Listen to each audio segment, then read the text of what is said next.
The Premier League said to be seeking greater powers to investigate clubs. I'm serious. To investigate clubs, including being given access to premises and being able to examine mobile phones and computers.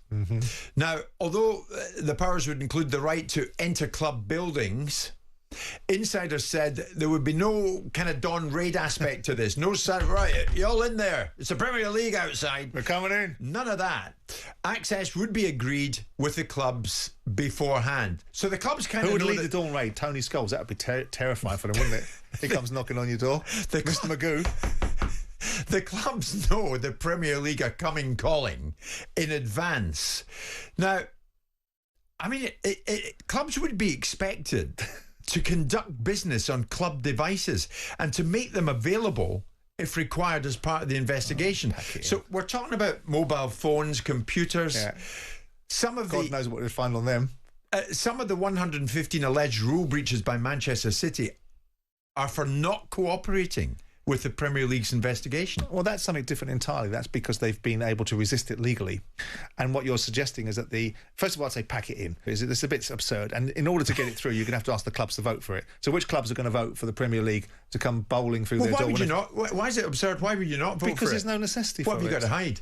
Well, it's not about hiding something. It's about not allowing others to involve themselves in things that are not necessarily their business. I can see you in the Crystal Palace car park from years ago. That's Richard Masters in the car park coming in. Where's that mobile phone? Hide it. Yeah.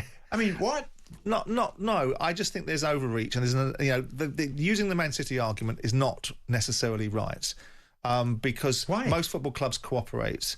It's about the level of involvement and investment and disclosure and what you feel, and it's about overreach and what precedents you set and how far this will go. And the fact is a non-starter because the clubs aren't going to go for it. So the fact it's been put on an agenda. Which of the clubs are going to... But what is there not to go for? Surely clubs should cooperate. Yes, of course because they should. There's nothing to hide. But it doesn't. But they shouldn't necessarily be subjected to some sort of parameters that could be easily stretched. And mission creep coming into what the people are entitled to see and when they're entitled to see. Mission creep? What are you worrying about? I'm not worrying about anything. I'm stopping people from creating problems for me to worry about in the future, which are unnecessary in terms of accountability and responsibilities. Everyone that owns a football club, within most parameters, understands the obligations that they have to adhere to. The only reason we've seen the resistance towards certain aspects of authority is because of the ridiculousness of the rules that people are now putting on football, which is forcing people to act in a certain way, i.e. potentially to find themselves falling foul of the reasons why they create revenue streams that possibly aren't legitimate or debatable whether legitimate, is because the ridiculousness of the rules in the first place. You see, I don't know why you're dismissing the Manchester City aspect of this. We know that some of the 115 alleged rule breaches by City are for not cooperating with a Premier League investigation into it. So had they cooperated... things might get a bit more relaxed around it all. Well, I don't think so. I agree that that's an argument that you can hit Man City around the head with, because if you're innocent of something, you tend to be very cooperative and want to volunteer information as quickly as you possibly can. But I also know the other side of the argument, which is that the more information you give to the opposition that are actually trying to do something to you that's harmful, the more you create an advantage to them. So I do understand why Man City have done it. I don't necessarily agree with it, because they're the ones that are singing from the rooftops that they are not guilty of a single thing. And so it makes logical sense that they provide the information, but clearly there's a distrust element and a nature of people's agendas that come to play. I don't feel that there's any further need for the Premier League's reach to be extended. They are an organisation that represents... I thought you would have been like, yeah, come in. No, but there's also an element of hypocrisy about it, isn't there? Because the Premier League don't want anyone else to investigate football and to be in control of football, and they're very much against the regulator and will tell you why they don't need a regulator, yet they'll want to be involved in the aspects of what the football clubs are doing themselves. The football clubs have clear obligations. They know what those obligations are, and they'll either be found guilty of things that they shouldn't do or not. And I don't think you need to have the Premier League investigating and having more access than they've already got. To me, it seems to make sense. Because if you have nothing to hide, you have nothing to hide. So welcome, come in, have a look. Mobile phones, yes, sure, do what you want. That computer, look at it, do what you want. I mean, just cooperate, because there is nothing really in this that's going to trip you up. But the only example that we can cite, really, is Manchester City.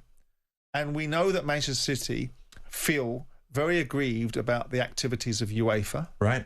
feel very happy with the activities of Court of Arbitration of Sport, of course, because it came down slightly in their favour. Yeah. And feel very aggrieved about the Premier League. So they didn't feel there's no obligation to provide information. Ultimately, you have to provide the information that was requested of you. You don't have to go over and above it, beyond the basic principles of what you are obligated to provide. And the argument has been that Man City have been lacking cooperation. I don't know how much cooperation was expected of them, and where they were clearly breaching their obligations, because they've been sanctioned for it. They've been sanctioned by the Premier League. That's Premier League's gift. If you don't cooperate, you get a sanction. So they've been sanctioned. So I can see, I'm just imagining if you were still in situ at the Palace training ground, they're coming in, right, lock that door, get that window shut, well, they lock did, that. But I did have a resistance to it. It used to get on my nerves about the level of accountability. Well, you threw everybody out of the training ground. I threw the PFA off the training ground. Yeah, I banned them from the training ground. Wouldn't let them come on. If they came on, I got the police around for trespassing. I didn't want them anywhere near the training ground. But the point is that you should run a football club properly. They shouldn't have anything to hide, and you should abide by the rules. But you don't need to extend the remit of the Premier League to be able to get involved in areas that possibly they don't need to be involved in. So it doesn't get your vote. You're not having it. And I'd be surprised if it gets the votes of the 20 clubs. I'm pretty damn sure there'll be one club that won't be voting for it. Jim White and Simon Jordan. Monday to Friday mornings from 10 on AM, on DAB, via the talkSPORT app and on your smart speaker. talkSPORT.